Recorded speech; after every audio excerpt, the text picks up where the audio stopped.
So all of my years I've been going up against bigger, stronger players. I am going to condense those 8 years into about 10 minutes. If it can work for me against bigger, stronger people, it can work for you as well. Now, the reason why I call the spiral armbar the bestie, the best friend of the mounted triangle, is because it is the same exact setup. So I have a BJJ Fanatics Instructional called Death by Mounted Triangle. It's always linked below in all of my videos in the description. That will also get you here.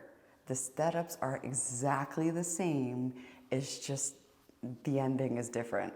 So the key to the spiral armbar, exactly like mounted triangle, you get to mount. Here I go for a knee slide.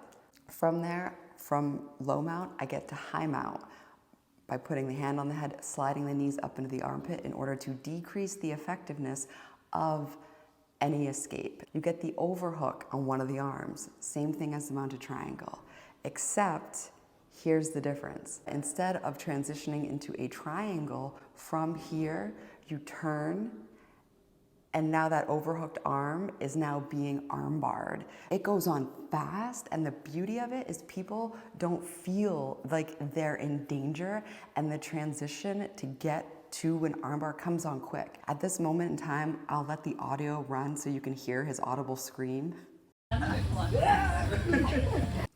Like, it's surprising. You know, that wasn't from pain. Like, I could have extended a lot more, but it is surprising at how quick it comes on. And I've gotten a lot of people with this. In my BJJ Fanatics Instructional, I go in deep. I want you to be able to control bigger, athletically explosive people. The transition is what prevents their escape. If you're going up against somebody bigger and stronger, I see, you know, when dudes are rolling against each other on the mat, I see like the with the and that's the energy, and it's just a lot of this, and they're actually not doing anything except this. It's like 1 + -1, it just nulls it out. So when they're doing I want your energy to be down, down. Like, even feel it. One major breakthrough that I made as a blue belt was realizing that I was subconsciously matching the energy of white and blue belt, bigger, stronger people that were capitalizing on their strength in order to win. And I'm like, I can't play this game. I have to see how relaxed I can be in opposition to them. Now, don't get too relaxed. Keep strong frames.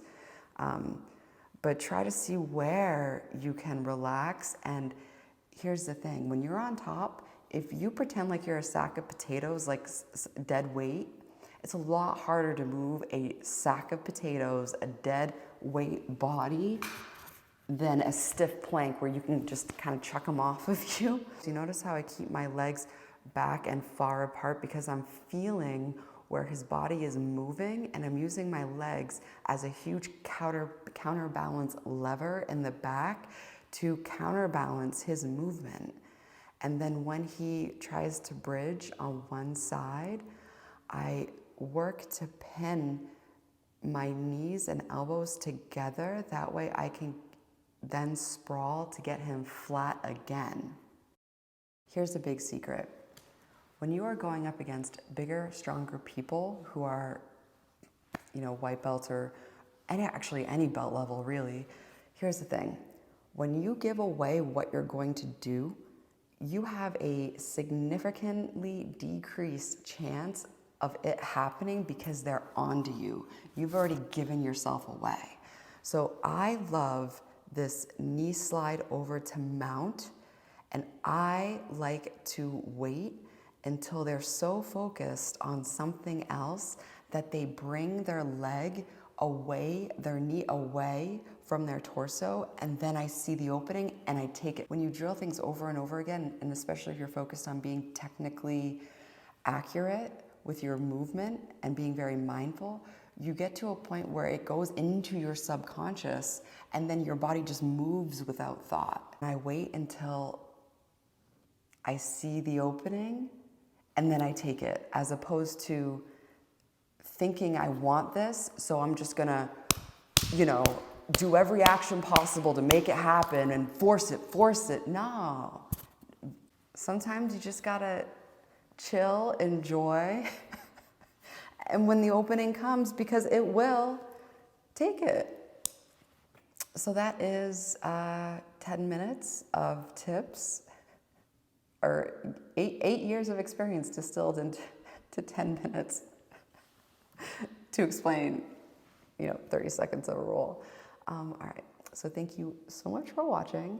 I'll link the other videos below, that way you can get like more detail, but even playing the game of like the side control game, I can show you like the beginning of the video as well. All right, let me show you something. All right, now I'm gonna show you a key difference. The details matter. Look at my arm positioning here.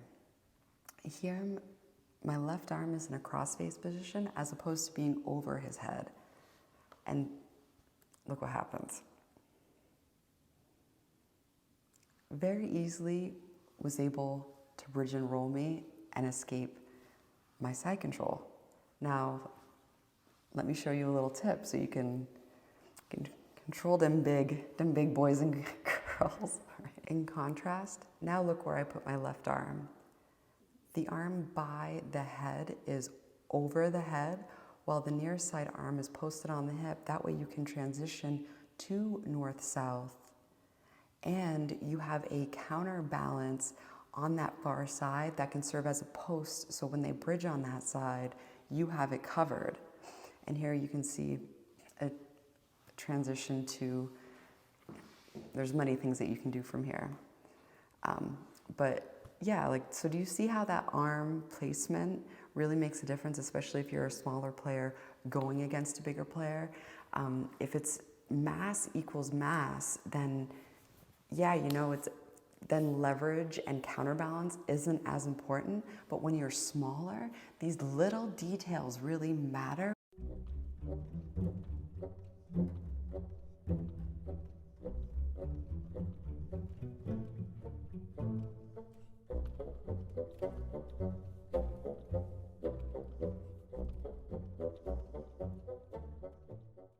And look here, here's another round.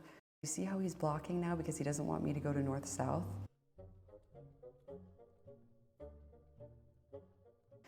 You're so close to a triangle choke when you can get your head below.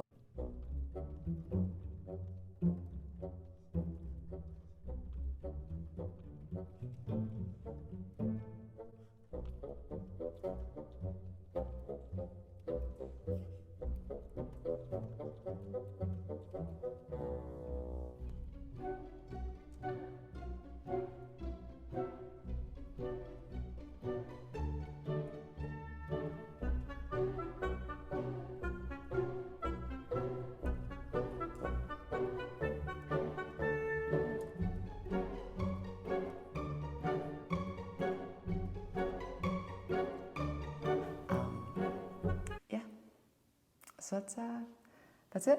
That's it for this week. That's all, folks. All right. Thank you so much for watching.